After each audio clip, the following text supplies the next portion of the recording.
Alright everybody, today I want to talk about the SIG 220 Compact.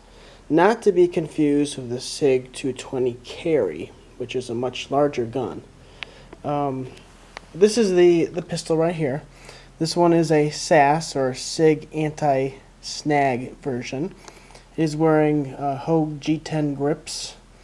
I placed these on, then I sanded them because I don't like super spiky grips. If you do, then just leave them be. I had to sand them down to get them to fit a little better. This one was from the custom shop to begin with, and then I sent it back to the custom shop to have their trigger job done, which reduced the double action pull, which was smooth to begin with, but now it's a few pounds lighter. So this is a fantastic gun. Why is it fantastic? First, the design. Okay. 220, as you may know, was, I think, the first SIG Sauer to be imported to the U.S. So it's been around a very, very long time, the design of it. So it's, it's evolved enough, and it's been tested enough. It's been issued to police departments and law enforcement. It's a very time-tested design. It's ultra reliable. And part of that is because it feeds from the magazine almost directly in the chamber. There's very little that can get messed up. This gun is also special because of the recoil. It has amazingly low recoil. It actually has less recoil than the full-size P220. And if you don't believe me, you just hop on any of the SIG forums where they discuss it. And it is a fact. This is a very light recoiling gun. In fact, I shot this gun next to my full-sized Colt 1911, and they're darn near the same. If any, I would give a little edge to the smaller gun. Okay, so why did I buy this gun? 1911s in this size are nice, but they're just not reliable. Okay, mainly because of the extractor. In the short dwell time, there's very little stroke of the slide on a short gun like this. This one has a very reliable external modern extractor. You don't have to keep it tuned or anything, and I mean, I love my full size. It's always been reliable to me, but when I step down to the 3-inch, the officer size, it's just not reliable. I could make it more reliable, but not enough to stake my life on it. So I ended up getting the SIG. Like I said, it's ultra reliable. It's also double single action. Now you can get these single action only. This one is not. It has a very smooth trigger. Of course, these pistols are all safe, but it's very smooth. It doesn't stack like a revolver, so I don't think it's better than a double action revolver as far as the double action goes. But remember, you can always cock the hammer, right?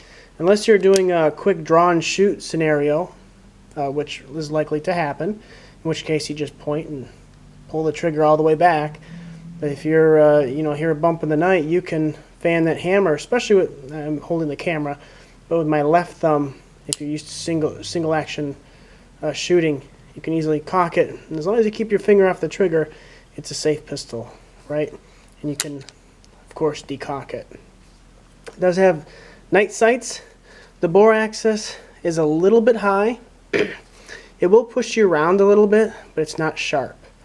And pretty much the only other disadvantage I could say is the weight. This weighs in at 30 ounces. A full-size 1911, this one, both with magazine, is 37 ounces. So it is lighter. The grip frame is aluminum, but the slide is milled bar stock, so it is thick and heavy. Now the 245, the predecessor to this, had a carbon steel slide that was folded. And there's debate which one's better. You can do the same debate with the AKs. What's better, a milled AK? Is it more accurate? Or do you want the lighter weight stamped AK? It's sort of the same argument with pistols. But all I can say is even though it's a little heavy, it's very well machined, it's very well made. It's a really good gun. The grip is the perfect size. It's a little bit of an undercut, but you can see my pinky just gets on that pinky rest. Okay, there's nothing behind it. You want that short grip to make it more concealable. And I carry it in my own holster, and if you see my other videos, you know how I make these minimalist holsters. Carries very well. So, how does this compare to other firearms? Well, it's exactly the same frame size as my L-frame Smith & Wesson 242. So, if I held these barrel to barrel, butt to butt, it's the exact same size as that revolver in the same capacity. This is a 7-shot 38 special. This is a 7-shot 45. So when it's got to be 45, I'm not going to argue calibers today, but if you prefer 45, this is fantastic. For reliability that you wish you had in an Officer 1911, you've got it here. Same size. That weight kind of works in your favor though with a 45. You don't want it super duper light because you're just going to have way more recoil to deal with.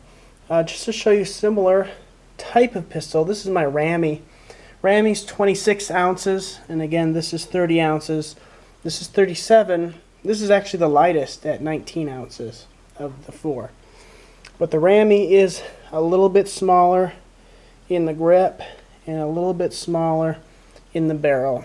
And if you don't know, a Rami is a 10-shot with the flush fit mag, or I think it's 14 or 15 with the extended mag. This one has been Cajunized.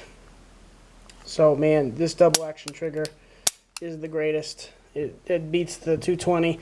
Now I haven't done any springs in the 220. I'm sure I could, but I really want to keep that reliability with it. So if you want a small package that's still reliable, single stack, relatively thin, you know, you can carry as many mags as you want. The mags are easy to they're easy to conceal because they're thin and small, so you can keep 1 or 2 extra mags on you. The SIG mags are very high quality. So that's the pistol, and like I said, if you prefer single action, you can get it that way. I tend to prefer a double action as long as it's not super heavy, but it's light recoiling for the round. Gives you a lot of good firepower, in my opinion.